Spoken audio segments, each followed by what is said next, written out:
Bienvenue dans Une voix pour elle, la série de podcasts qui met en lumière les parcours inspirants des femmes qui façonnent l'avenir du numérique au sein de CGI. Pour ce premier épisode, je reçois Olivier Foy, vice-président senior et sponsor Gender Equity au sein du comité exécutif CGI France. Alors Olivier, nos auditeurs l'auront compris, tu n'es pas un invité comme les autres, puisque tu n'es pas là pour nous raconter ton parcours, mais plutôt pour nous en dire plus sur ce podcast. Oui, tout à fait, Lorraine. Ce podcast, Une voix pour elle, est une des initiatives qui s'inscrit dans notre feuille de route Gender Equity, afin de mettre en lumière les parcours des femmes inspirantes chez CGI, de sensibiliser, de susciter des vocations dans cette filière du numérique. Qui t'a convaincu en tant qu'associé de CGI et en tant que citoyen que ce sujet était incontournable ? Bien, à titre personnel, je suis convaincu que les métiers du numérique offrent une infinité d'opportunités et que ces filières gagneraient à attirer plus de femmes. On a encore trop souvent l'image d'un monde de la tech très masculin, dédié à des missions techniques, alors que le numérique offre une palette de parcours et de métiers extrêmement riches. Et surtout, nous sommes dans un contexte où nous avons besoin de profils polyvalents, capables de faire le lien entre le métier et l'informatique. Et il est impensable pour CGI de se priver de 50% des talents. Et puis, c'est un peu notre devoir de rendre les métiers du numérique compréhensibles et attractifs, de susciter des vocations dès le plus jeune âge, de montrer que les carrières féminines sont indispensables pour notre activité. En résumé, que les femmes ont toute leur place chez CGI et en général dans le monde de la tech. Alors justement, dans le secteur, quels sont les chiffres de l'équité professionnelle et surtout comment CGI se positionne par rapport à ses concurrents ? Bien, aujourd'hui, les femmes représentent 32% de nos équipes en France, un chiffre en progression et au-dessus de la moyenne du secteur. Donc nous pouvons en être fiers. Même si on regarde plus précisément ce pourcentage et notamment la répartition dans les strates hiérarchiques par exemple, nous pouvons faire mieux et plus rapidement surtout, quoi. Et puis en tant que grande entreprise, CGI se doit d'être actrice de ce changement. Nous avons une responsabilité sociétale, nous devons faire bouger les lignes. Donc nous visons plus haut, donc atteindre 40% de femmes d'ici à 2030 et ce à tous les niveaux de l'organisation. Donc nous avons établi une feuille de route claire qui repose sur 3 axes de notre stratégie Gender Equity. Donc susciter des vocations, notamment via l'inspiration des jeunes filles et des femmes en reconversion, accompagner en s'appuyant entre autres sur la formation et le coaching, et puis sensibiliser à l'équité professionnelle au sein et en dehors de notre environnement de travail. Et concrètement, est-ce que tu peux nous expliquer comment se déclinent ces axes au quotidien ? Bien, notre approche, elle est pensée de bout en bout, donc depuis la sensibilisation jusqu'à la promotion, en passant par l'attractivité et la formation. Donc sensibiliser, y compris à destination des plus jeunes, pour donner envie de rejoindre les filières du numérique. Donc nous accueillons des stagiaires de 3e, de seconde. Nous organisons des demi-journées de sensibilisation au métier du numérique pour les jeunes filles, donc une initiative qu'on appelle Daughter at Work. Nous intervenons régulièrement dans les collèges et les lycées pour expliquer nos différents métiers. Et du coup, nous nouons de solides relations avec les établissements de l'enseignement supérieur. Nous essayons de mener un travail de rapprochement du monde de l'éducation et du monde de l'entreprise pour favoriser les vocations. Et puis en matière de recrutement, nous avons une politique volontariste et nous mettons tout en œuvre pour donner envie aux jeunes femmes de pousser les portes de notre entreprise. Une fois qu'elles nous ont rejoints, nous les accompagnons dans leur progression avec par exemple des offres de coaching interne et de mentorat pour favoriser leur trajectoire au sein de CGI. Et puis enfin, nous sommes pleinement acteurs de notre écosystème sur ces sujets et nous appuyons sur des partenaires tels que Femmes Numérique ou encore sur des initiatives comme FEA pour rayonner au-delà de nos murs. Et ce podcast, Une voix pour elle, en est l'une des illustrations.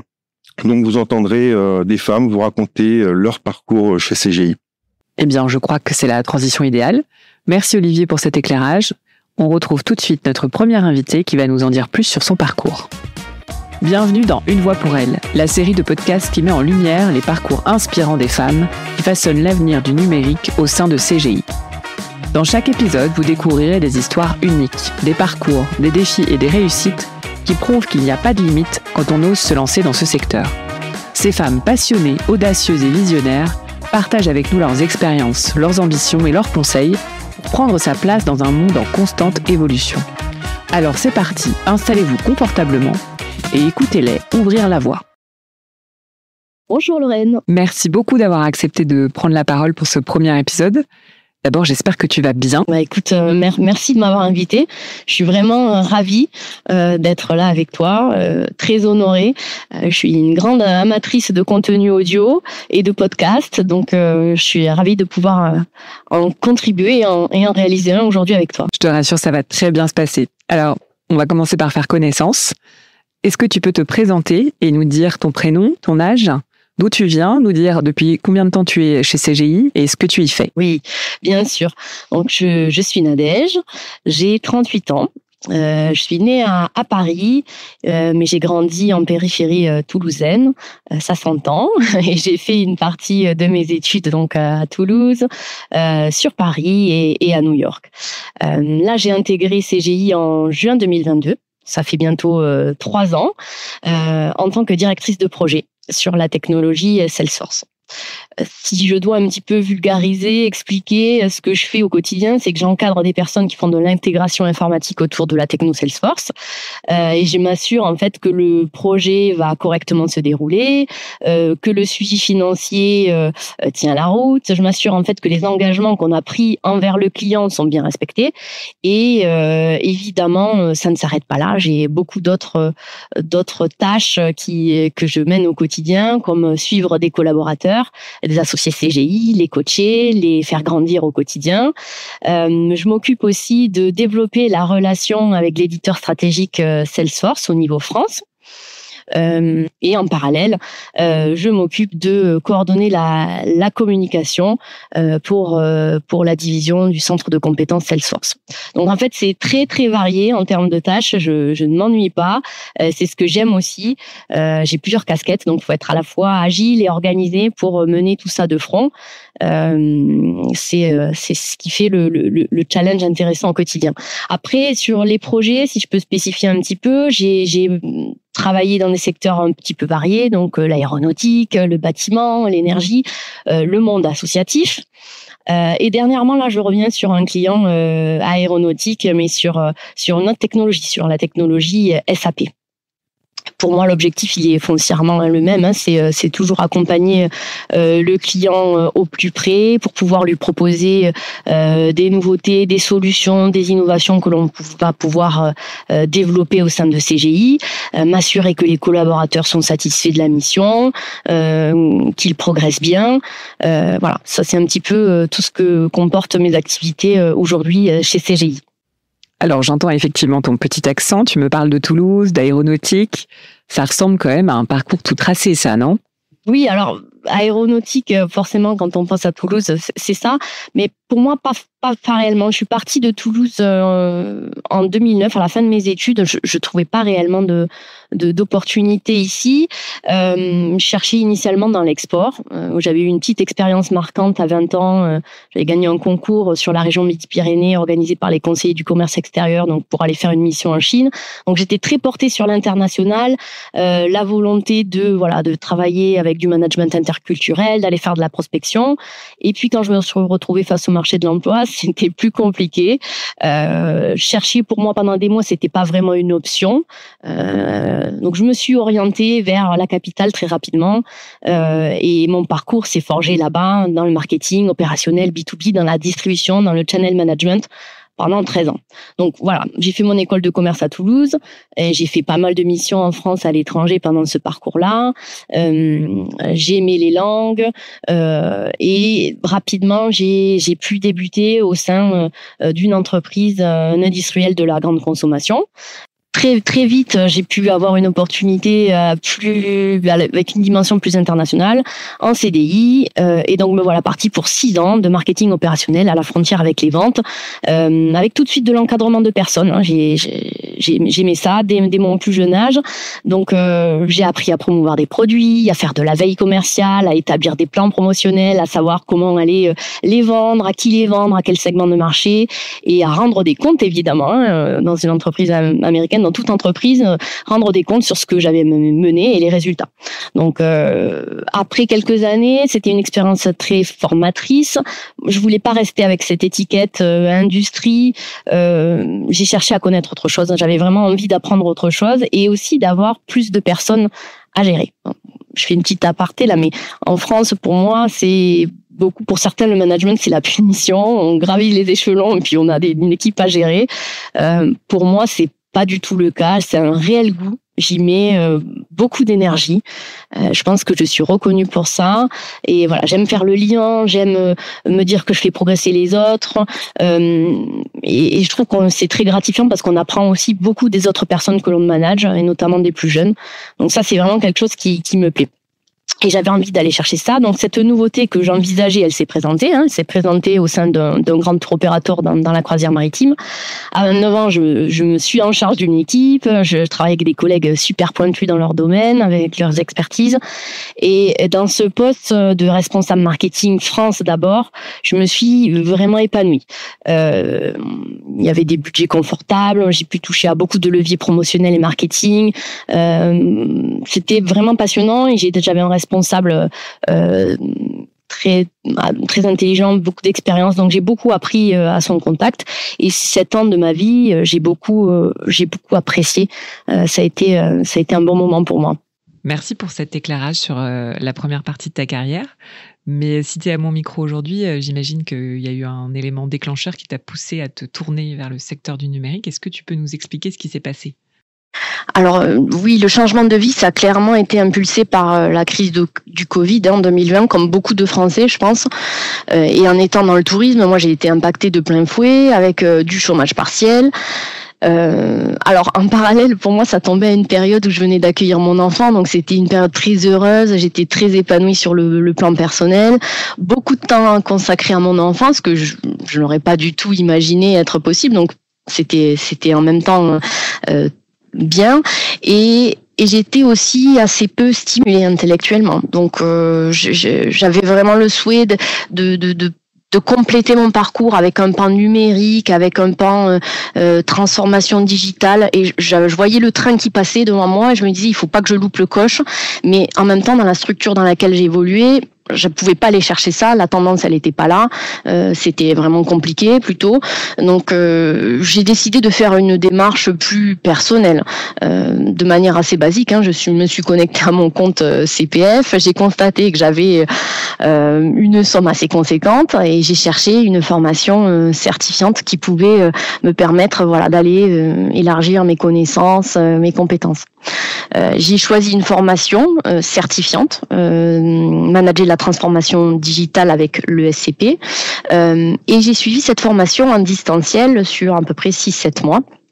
On s'était varié, il y avait à la fois du contenu auto-administré avec des vidéos, beaucoup de questions pour valider les acquis au fur et à mesure, et ensuite un projet de groupe beaucoup plus conséquent avec des professionnels de divers horizons, de tous âges. Il y avait un retraité, il y avait une personne qui travaillait chez Total, il y avait une personne qui travaillait dans une PME, des auto-entrepreneurs, donc très très très enrichissant sur plusieurs aspects, et sur les rencontres évidemment, puis après sur le travail qui a été mené de bout en bout, et la sensation de ne pas s'endormir sur ses lauriers, d'être actif en obtenant cette certification.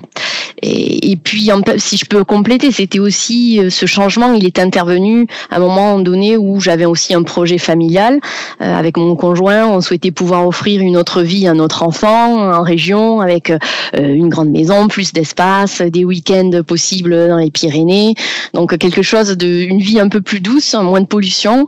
Et il y a évidemment le retour aux sources avec ma famille qui est présente en partie ici à Toulouse. Et aujourd'hui, quel regard tu portes sur ce changement de vie, sur ce changement d'orientation professionnelle ? Alors pour moi, c'est extrêmement positif. Je peux dire que depuis que j'ai intégré CGI, j'ai eu vraiment de nombreux terrains de jeu à explorer, et c'est ce que j'aime, c'est ce que j'adore chez CGI, c'est cette capacité à nous fournir des missions en adéquation avec les compétences que l'on apporte ou bien que l'on est en train d'acquérir. Souvent en entreprise, on sait qu'on crée son poste, mais on voit vite les frontières. Là, chez CGI, ça va plus loin. hein. Pour moi, c'est vraiment c'est du sur-mesure. Si ça fonctionne pas dans cette activité, c'est pas grave, tu tentes autre chose. On va essayer de trouver là où sont tes plus grandes forces, ta plus-value, et on va te positionner où tu vas aller chercher des missions qui sont en adéquation. Donc ça, je pense que CGI a à la fois bien compris, moi, mes compétences relationnelles, de communication, de promotion, d'émulation dans une équipe. Et vite, on m'a positionné sur des activités qui faisaient sens pour moi, qui me plaisaient et dans lesquelles je pouvais m'épanouir. Alors, je pense notamment à cette gestion avec l'éditeur Salesforce, le partenariat avec l'éditeur. J'ai démarré dès la première année avec le soutien de quelques collègues. Et dès la deuxième année, j'ai été nommée Alliance Partner Salesforce. Donc, j'ai la chance de travailler avec un collègue qui a beaucoup d'expérience, qui est basé à Paris et qui m'a fait une place aussi dans cette mission. Donc, de manière annuelle, on va établir la feuille de route avec l'éditeur de manière conjointe. Quels sont les segments cibles, les segments business sur lesquels on va se concentrer pour aller chercher de nouveaux marchés? Quels sont les modules Salesforce que l'on va prioriser pour nos collaborateurs pour qu'ils puissent monter en compétences et continuer à être des experts? Quels sont les événements marketing, les salons sur lesquels on va intervenir? Les événements clients que l'on peut co-créer avec Salesforce, toutes les outils de communication des newsletters. Voilà. Mon objectif, c'est de faire en sorte que CGI soit visible, que CGI soit connu auprès de l'éditeur Salesforce et de renforcer ce partenariat qui quand même dure et très solide, hein, puisqu'il dure depuis bientôt 20 ans. Donc voilà, ce que je trouve de très positif au sein de CGI, c'est que l'ensemble des managers ont mis toutes mes compétences à profit pour travailler soit sur de la communication interne-externe, soit sur du recrutement, soit sur de l'animation d'équipe et de l'encadrement. Donc j'ai pas un profil atypique chez CGI, j'ai un profil qui n'est pas forcément académique, mais il y a beaucoup de personnes d'ailleurs qui associés CGI qui ont un parcours beaucoup plus traditionnel avec une école d'ingénieur, un cursus à l'université en informatique, avec de la gestion de projet ou qui ont été consultants et qui gravissent les échelons étape par étape. Il y a une vraie diversité de profils et là je fais aussi dire pas que sur les compétences, mais aussi il y a beaucoup d'inclusion. On voit aussi beaucoup de travailleurs handicapés chez CGI. Ça, je trouve, c'est vraiment bien. Et cette diversité, voilà, de profils, ça rend le travail plus captivant, plus intéressant au quotidien. Moi, j'ai envie de savoir quelle est la suite. Alors, dans ma trajectoire actuelle, je vise une évolution en tant que directrice conseil service. En ce moment, je suis à cheval entre deux équipes, donc à la fois sur la partie Salesforce et sur la partie SAP avec le client aéronautique. Pour moi, c'est un défi de taille, vraiment, parce que il y a une prise de responsabilité avec un compte client que je ne maîtrise pas encore. Alors, je suis bien entourée pour progresser, accompagner, ça c'est plaisant, il faut le souligner. L'objectif à terme, c'est que je m'occupe pleinement du compte, que je puisse apporter ma contribution pour promouvoir l'intégration de nos services et le conseil à ce client aéronautique et continuer aussi à faire progresser les équipes sur cette mission, les aider à évoluer et puis collaborer avec eux au quotidien, évoluer tout ça dans une bonne ambiance, c'est ce qui me tient à cœur aussi. Donc moi, depuis 3 ans, je suis vraiment pas dans une zone de confort.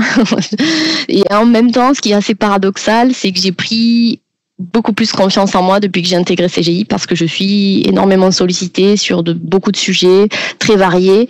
Je me mets aussi pas mal la pression pour y arriver. Ça n'est pas tous les jours évident, mais en tout cas, pour des personnes qui cherchent un quotidien dynamique, stimulant, on y est là, on est bien là. Après, tu me parles de la suite, moi j'ai envie de te dire, on verra. J'ai fait des choix qui étaient assumés, qui étaient éclairés.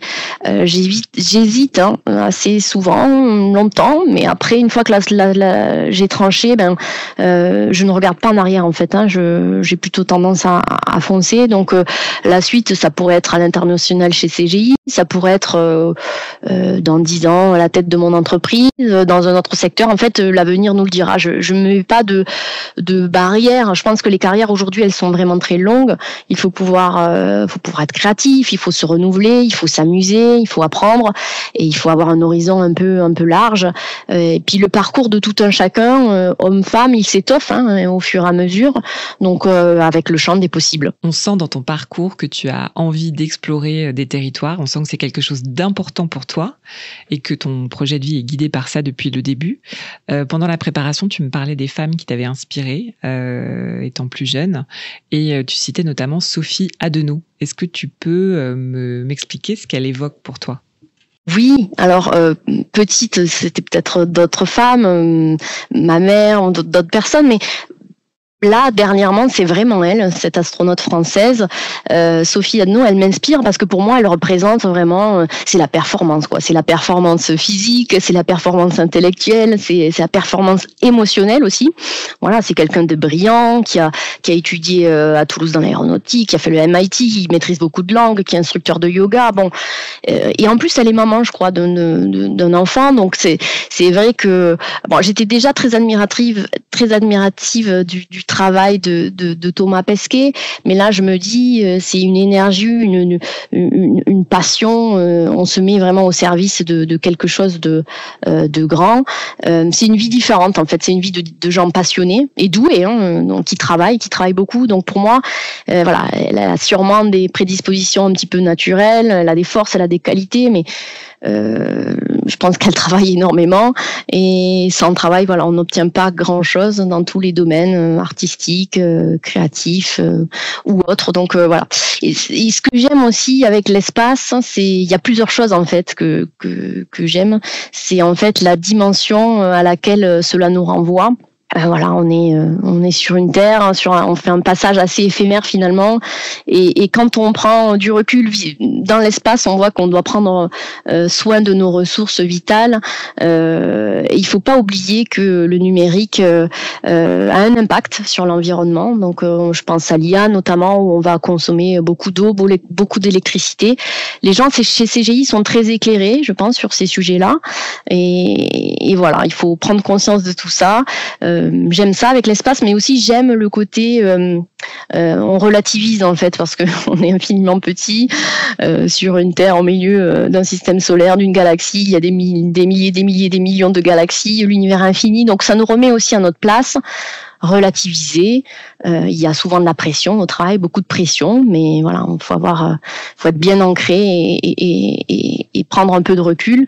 Aujourd'hui, je pense que là, voilà, le travail c'est fondamental. Pouvoir rêver, c'est aussi fondamental. Et au quotidien, s'épanouir dans ce qu'on fait. Donc, si aujourd'hui je devais donner des conseils, ou à mon enfant par exemple, je lui dirais, vas-y, fonce, vis tes rêves.